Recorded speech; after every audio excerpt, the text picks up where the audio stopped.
Қайырлы күн, құрметті көрермендерім. Бүгін сіздермен өте керемет кокос жаңқасы қосылған печенье пісіретін боламыз.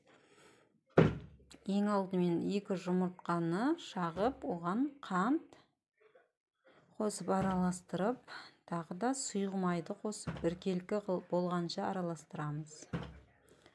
Кокос жаңқасы қосылған печеньенің дайындалуы, құрамы өте оңай. Дәмі ерекше керемет, міндетті түрде жасап көріңіздер. Бізге қатты ұнады, сізге де ұнайды деп ойлаймын. Енді 1 шай қасық разрыхительді саламыз. Және оған ұнды 2-3 бөліп араластырамыз. Бізде сұйық қамыр пайда болады.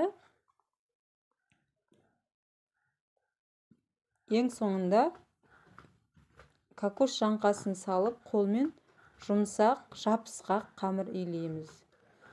Егер қамыр сұйық болып жатса, кішкене ұн қоссаңыздар болады үстіне.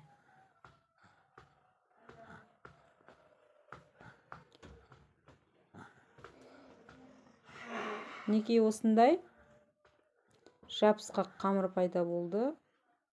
Мен өзім 3-ке бөліп алдым. Енді бұл қамырларға түрлі түсті қылып жасау үшін бояулар қосамын.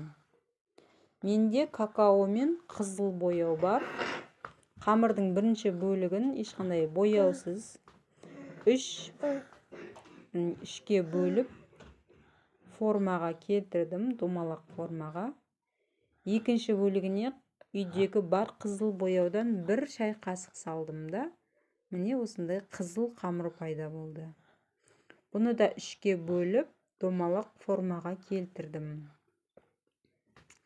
Қамырдың 3-ші бөлігін шоколадный қылу үшін мен 1,5 шай қасық какао қостым.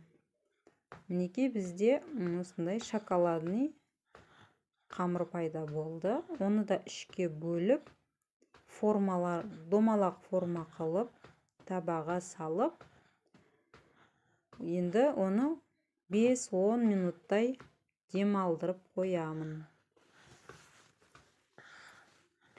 Достар, видео ұнаса, каналға жазып, лайк басуды ұмытпаңыздар. Қызып тұрған пеште 20 минутта пісіріп алдым.